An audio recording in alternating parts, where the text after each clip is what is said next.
Son rire nous a beaucoup manqué pendant plusieurs semaines. Il est de retour avant de donner le meilleur de lui-même. Thierry Roland.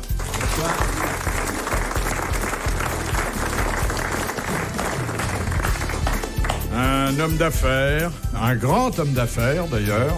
Il dépasse le 1m80 et il n'a pas son pareil pour vendre aux gens des objets inutiles et fragiles.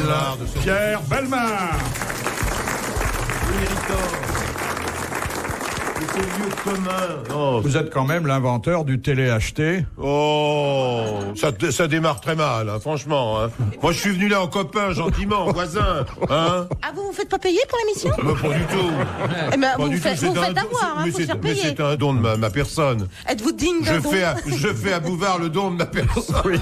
Je pense qu'on connaît bien. Il faudra que je fasse plusieurs voyages. Il n'y a que ceux qui sont un peu maso qu'on ne paye pas. Les autres, eux, étant donné le traitement qui leur est infligé, on leur fait un pont d'or. Par exemple, celle qui porte aujourd'hui toute sa garde-robe. On admirera d'ailleurs des formes bizarres et des couleurs qui, avant elle, ne s'étaient jamais rencontrées. Isabelle Mergo. Je suis habillée exactement comme Bellemare, en noir et en rouge. Je suis habillé comme moi. En plus pigeonnant du côté de la poitrine. Ah, ça, c'est sûr. Oui, mais ça. moins du côté du ventre. Hein. Moi, je rêverais d'avoir le pigeonnage. Oui. Mais vous n'avez plus votre bandage hernière, il paraît. Non, mais voit, ça, hein. mais ça, non, mais à chaque fois qu'on se rencontre. Alors, quand c'est pas Isabelle, c'est vous. Non, mais ça devient dingue, franchement. Vous devriez le remettre, hein, je trouve. Oh là là là. Parlez donc de notre quatrième compagnon, écoutez, qui est là, beau, sémillant, superbe, sublime. C'est un concours d'élégance, cet homme. C'est vrai, il a d'une élégance farouche, quoi. Il n'est pas à la mode, c'est lui qui lance la mode et les modes. Oui, mais personne ne le suit, hein. Personne. Non. Eh ben, ils ont tort. Il est tout seul à la lancer. Ils hein. ont tort, parce que c'est magnifique. C'est la réincarnation de Brumel, mais il a d'autres talents que Brumel. C'est un homme qui sait jouer la comédie et qui la jouera bientôt et qui sait l'écrire. C'est Jean-Pierre Coff.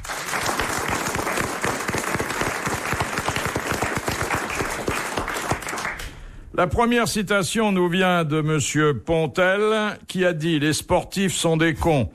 Le temps qu'ils passent à courir, ils ne se demandent pas pourquoi ils courent, alors faut pas s'étonner qu'ils soient toujours aussi cons à l'arrivée. » Des proches, ça. Non, Coluche? c'est Coluche. Bonne réponse d'Isabelle Mergo.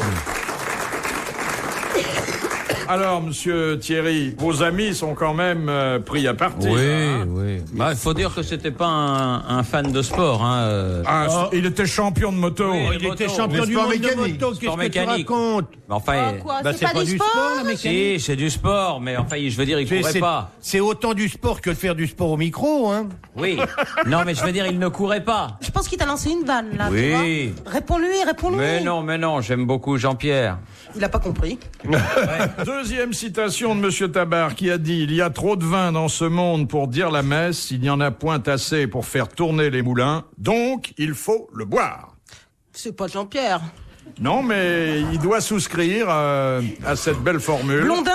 Non, C'est mort C'est mort, oui. C'était près de la Chopine? Ah, c'était très près de la Chopine. C'était un acteur ou un écrivain? Non, il était à la fois musicien, énologue, gastronome, écrivain. Il avait une fort bonne plume et il l'a trempé dans toutes les sauces de la planète. C'est pas Ah, James c'était un de cuisinier Coquet. alors? Non. C'était un cuisinier? Non. Et en plus, il a eu une carrière de haut fonctionnaire qu'il a pu développer parallèlement. 19e siècle? 20e siècle? Entre les deux? Oui, À cheval, en quelque sorte. oui.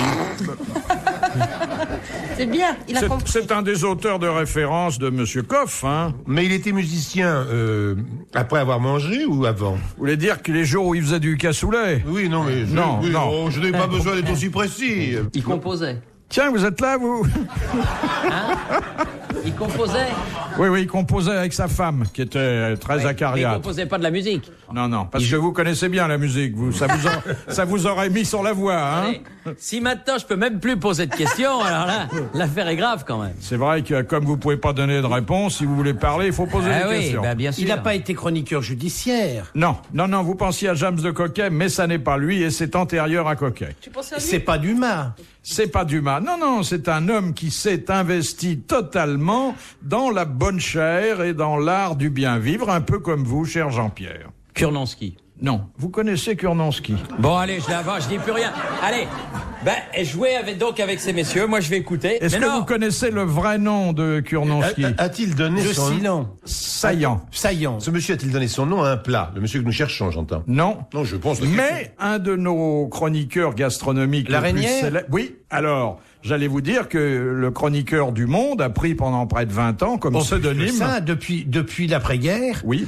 jusqu'à il y a 2 ans. C'était son pseudonyme. Exactement, Il il signait s'appelait l'Araignière. Courtine. Et le vrai l'Araignière s'appelait, le premier nom de l'Araignière... Grimaud. Grimaud de l'Araignière. Mais c'est pas le 20e, l'araignée. J'ai dit 19e. Ah, pardon. Vous avez dit Il était à cheval. oui. Ah non, mais pas 20e du tout. Ah, alors. pas du tout, alors. Du tout. J'ai cru qu'il était revenu Ah, non, pour non, un non. repas. Il ouais. aurait pu, parce que vous savez qu'il se faisait servir dans son cercueil. C'est pas vrai. Absolument.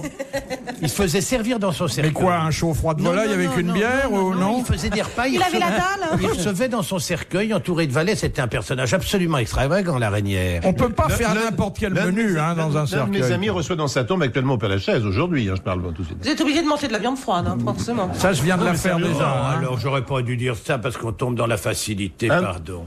C'était un poète, hein. Oui, C'est bien pas du sûr. tout un mauvais... Ah bah comment? L'Almanach de Grimaud de la Reynière est quand même un véritable chef-d'œuvre. Hein. Mais pourquoi faisait-il ça dans son cercueil? Je sais pas. Pour Remarquez, Sarah Bernard dormait dans son cercueil.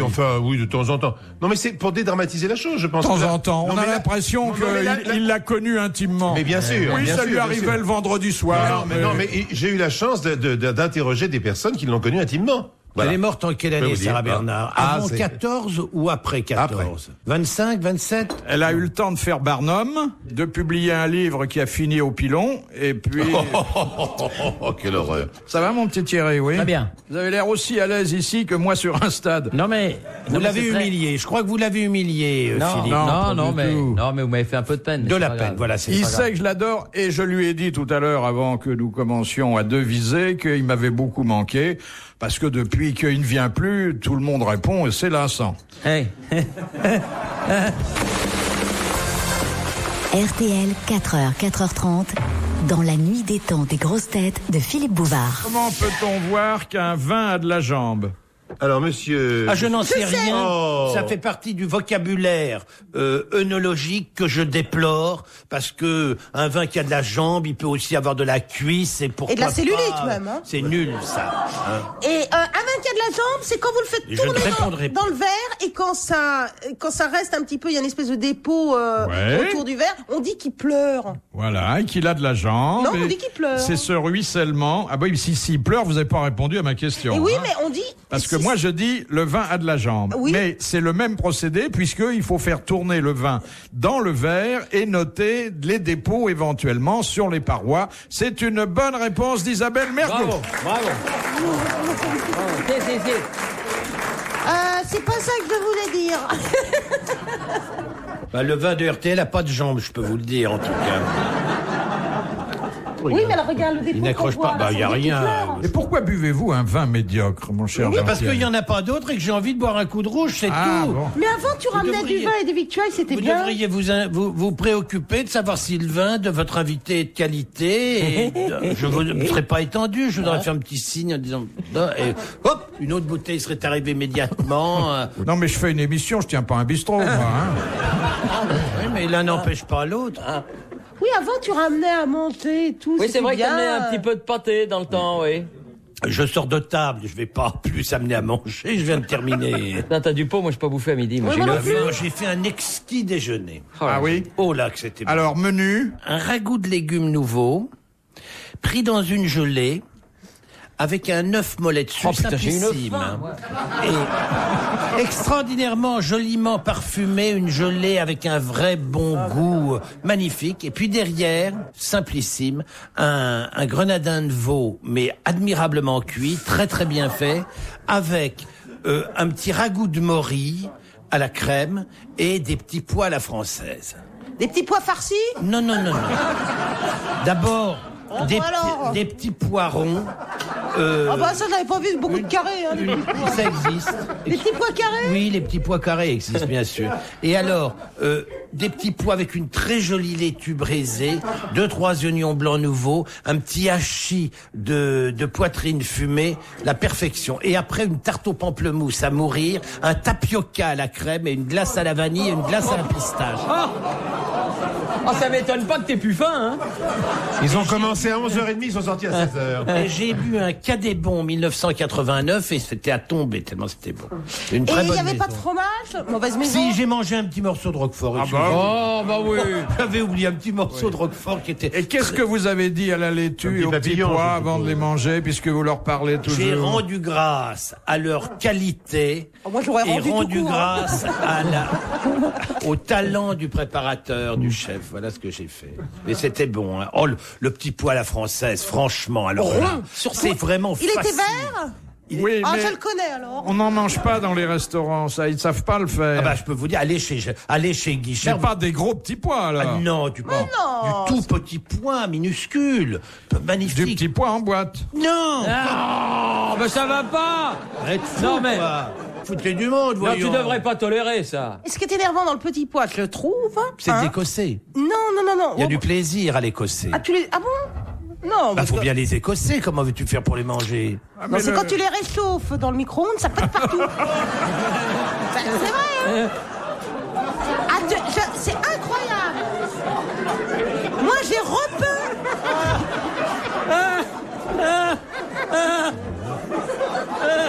J'ai retapissé le micro-ondes au petit pois vert, ça explose partout. Ce qu'il faudrait faire, alors je dis ça aux ménagères, aux cuisinières, ce qu'il faudrait faire pour pas que ça pète, c'est des petits trous dans tous les petits pois.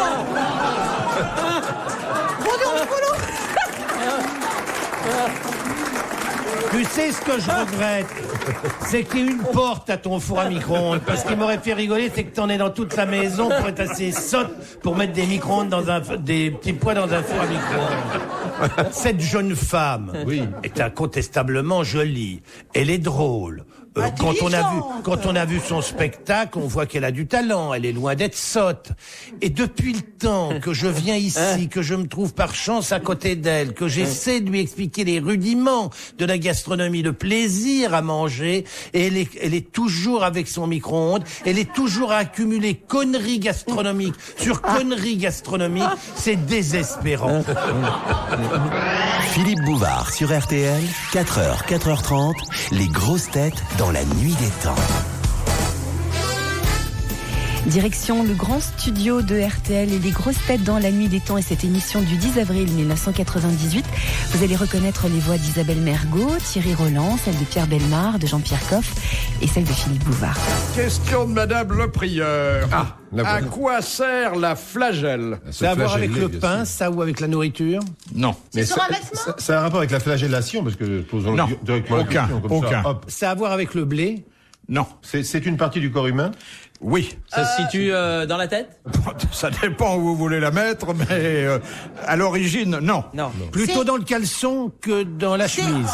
Plutôt dans Ah le bah ça caleçon. sert à faire zizi pampan. Ça sert à faire zizi pampan. Et Oui. attendez, allez plus loin. Chez l'homme ou chez Chez les l'homme, deux? chez l'homme, Que chez l'homme, mais l'homme n'est pas égoïste, hein, en ce cas précis. Ah, il en donne un petit peu à sa partenaire. Oui. C'est quand il évacue. Oui, enfin là, c'est un terme qui est pas très romantique, mais bon. Oui, c'est peut-être ça pas dit romantique. bien ce que ça veut mais dire. ça dit bien ce que ça veut dire. Bon, alors nous sommes obligés, et la mort dans l'âme, car vous nous connaissez, nous sommes des grands pudiques, mais il faut quand même en arriver là. Mais ça ne résout pas pour autant la définition exacte et complète de la flagelle. La flagelle, on la trouve où? Dans les gonades. Oui, comme c'est bien dit. Dans les testicules? Bon. Les gonades, c'est quand même employé essentiellement pour les poissons, non? Ah non. Les poissons ont des testicules? Comment vous voulez dire qu'on a des gonades? Oui. Mais attendez, les Ça poissons... vient donc, c'est Non, mais contenu dans les poissons, bourses. moi j'ai eu des entre- poissons. Non mais on s'en tape des poissons. Complètement des poissons de la mer, des Mais poissons. non, mais moi j'ai eu des poissons, Moi, jamais j'ai vu, l'impression jamais vu que là, de on est en train de rentrer dans un très mauvais circuit, c'est-à-dire qu'on passe de la pudeur à la pudibonderie et de la pudibonderie à la faucuterie. Oh, ça va, attention. Non, mais attendez, non, juste les poissons. Après, on parle de ce que vous voulez. Oui, Moi, j'ai eu des poissons pendant longtemps. J'ai jamais su si c'était des mâles ou des femelles. C'est des testicules à l'intérieur. Voilà, Oui. c'est ça. Non, mais la flagelle, c'est ce qui provoque l'éjaculation. Mais non. C'est la peau. C'est la peau. Non. C'est ce que l'on éjacule. Non, alors dans ce qu'on éjacule, il y a des flagelles. Encore faudrait-il les situer un peu plus. Alors, les flagelles, c'est les spermatozoïdes. Alors, la flagelle n'est C'est pas la queue du spermatozoïde. Exactement. Voilà. Eh bien voilà, c'est la queue du spermatozoïde et c'est une queue qui le sert dans ses... À se diriger, mais oui. Sinon, il saurait pas où aller. Mais de quelque part, qui fouette le liquide dans lequel elle se trouve. Surtout quelque part, oui. Oui. Eh bien, c'est une bonne réponse de Thierry Roland. Alors, flageller quelqu'un, c'est le fouetter avec la queue d'un spermatozoïde. Ça doit pas faire C'est ça, tout à fait. ça doit pas faire très mal, hein. Non, on peut pas aller jusque-là, hein. On peut pas. Non. C'est à la fois directionnel, hein, puisque vous en avez à la queue de l'animal. Et à l'avant. Vous en avez également à l'avant. Eh ben alors, comment est-ce qu'on voit la tête des pieds? Ben, on Eh voit ben, pas. c'est très En difficile. général, à ce moment-là, tu cherches pas où c'est. Hein, Et vous en avez une devant aussi. Moi, je ne suis pas un spermatozoïde.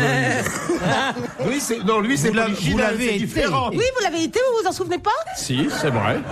Et c'est quand Soyons même le respectueux seul comme nos jour où je ancêtres. suis arrivé en tête de plusieurs millions de concurrents. Ouais. Je voudrais pas être indiscret. Vous n'avez jamais été congelé dans cette situation-là.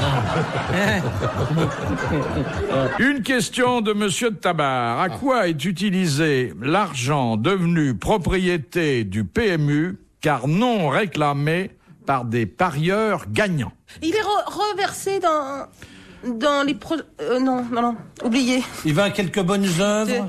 Il va à une œuvre... À la SPA. Non, non. Au veuf, Société au d'encouragement de la veuf des race. chevaux. Société d'encouragement de la race chevaline. Non, mais bien sûr, c'est quelque chose qui touche de près au monde hippique. Ah, pour les jockeys. Les jockeys accidentés. C'est la Exactement. mutuelle des jockeys accidentés. C'est la construction et l'entretien de l'hôpital des jockeys à Chantilly, qui est ainsi subventionné. Bonne réponse de Jean-Pierre Coff et d'Isabelle Mergo. On a une idée du chiffre que ça représente, les paris non réclamés, Non, mais les on gagnants s'en qui fout, n'ont hein. pas réclamé leur argent. Non, mais puisque ça peut subventionner un hôpital, quand même, ça ne va pas être rien. Oui, mais enfin, attendez, c'est un hôpital où Il n'y a pas 450 lits. Non. Non. Et puis c'est des petits lits parce qu'ils sont pas grands. Non, mais quand même, ça représente de l'argent, quand même, Mais il y a l'entretien pas- d'une il y a maison pas comme que ça. ça. Il n'y a pas que Il y a ça. donc beaucoup de gens qui parient, qui oublient qu'ils ont parié, qui oublient d'aller chercher leur Eh bien, prix. ce sont Pas les ceux gros, qui souvent, non, ce sont ceux qui ont déchiré prématurément ou par mégarde leur ticket. ticket. Oui, ce Mais ne sont que quelquefois, les ça gains arrive, hein. du PMU, Quand- c'est pas les gains de la Française des Jeux. J'ai bien compris que c'était les courses, cher ami. Ouais. Oui, mais, Non, mais il y a le personne PMU. n'a parlé de la Française des Jeux. hein. Non, Non, la il me prend Française- pour un froid abruti, hein, ça commence à être très désagréable. Hein. Vous vouliez dire quelque chose, Non, mais Thierry? je- C'est un jour à marquer d'une Non, mais pierre la blanche. Française des Allez-y. Jeux aussi, il y a plein de tickets. Laissez parler le petit. Bon, Parle. il n'a pas parlé pendant près de 60 ans. Il s'y met aujourd'hui. Mais je dis, Allez, cause, vas-y, tiens. mais je dis qu'il y a pas qu'au PMU. À la Française. Bravo, il fallait le dire. À la Française des Jeux, il y a plein de tickets qui sont oui, pas mais à la touchés. Française des Jeux, c'est remis dans la prochaine loterie. Ah non, parce que tu dois le garder un certain temps, parce que t'es pas obligé d'aller te toucher dans la semaine. Oui, mais Deux si mois, tu je vas crois. pas 2 mois. toucher, ça part pas dans un hôpital. Pour Ah non, non, les non. accidentés Non. des joueurs. Non, ils le gardent pour eux. Il paraît qu'il y a un hôpital pour tous les gens qui ont un problème de pouce à force de gratter. Ah oui. Parce que tu grattes avec le pouce, toi. Moi, je gratte pas. Ah bon, pardon. Il m'arrive de me gratter, moi. Moi, il me faut un outil pour ça. Moi aussi, oui, une ah, pièce. oui, c'est ça, une Mais pièce. vous oui. achetez, vous, ces trucs-là? Ah oui, bien sûr, très Ah bah régulièrement. oui, ça, parce ils les que donnent pas, hein. ce dont je rêve, c'est de parvenir au millionnaire, ça c'est évident. Mais c'est Ouais. pas ça qui est Pour être avec intéressant. Risoli une fois dans ma vie, ça je tiens absolument. Non, mais c'est vrai. Ça te manque vraiment? Ah, ça me manque. Il faut Ah oui. coucher pour passer à la télé. Et alors, et après, quel est le problème? Je ne comprends pas. Quoi, hein? C'est marrant, votre fantasme. Moi, je préférerais toucher 55 millions et ne rien dire à personne. Pourquoi choisissez-vous le chiffre de 55 millions? 60. Oui. Non, parce que le plus gros, c'est 150 au loto. Ah, j'aimerais bien, moi, toucher ça. Oui, Ça me ferait 150 millions, oui, plaisir. ça change la vie, c'est vrai. Oui, c'est super. C'est un beau coup. Ah bah, c'est peut-être beaucoup, mais ça me fait Non, je pas dis peur. pas que c'est beaucoup, je dis c'est un beau coup. Oui. Ah, oui. Il est même bon d'ailleurs, sûrement. Et alors, on a attendu quelques jours avant de connaître les heureux gagnants de ces 150 millions. Et c'est une dame qui est venue avec ses 2 enfants et a dit, nous avons joué à 3. Ce qui était une astuce, bien entendu, pour pouvoir, comme cela, partager les 150 millions et ne pas avoir de paiement à faire sur l'héritage. C'est très astucieux. Ah oui, c'est bien. Pas, mais peut-être Il y a pas. Attendez, il y a un impôt quand même là-dessus. Non, il y a l'impôt sur la pas fortune. d'impôt sur Il y a le l'impôt jeu. sur la fortune, c'est tout. Non. Maintenant, il y a un impôt sur le L'impôt jeu. sur la fortune. Il y a un impôt Sur le jeu, ça vient. sur le jeu. Oui, depuis peu. Attendez, hein. vous gagnez dans une machine à sous, ils vous prennent 10%. Ouais. On voit bien que vous connaissez pas. Ah non, parce que moi, je joue Vous pas, de faites toute les façon. poches des gens, ça Ah non, vous suffit. non, c'est pas ça. Moi, je fais le millionnaire, c'est tout. Alors, comme je vous signale qu'il y a des gens qui gagnent, par exemple, au loto le 25 décembre, ils ne vont pas chercher leur lot le 25 décembre, ils vont le chercher le 15 janvier parce qu'ils évitent l'impôt sur la fortune de l'année précédente. Vous voyez? C'est faux complètement d'une faux dame dans parce la que- salle qui a gagné les 150 millions et qui continue à venir l'après-midi ici.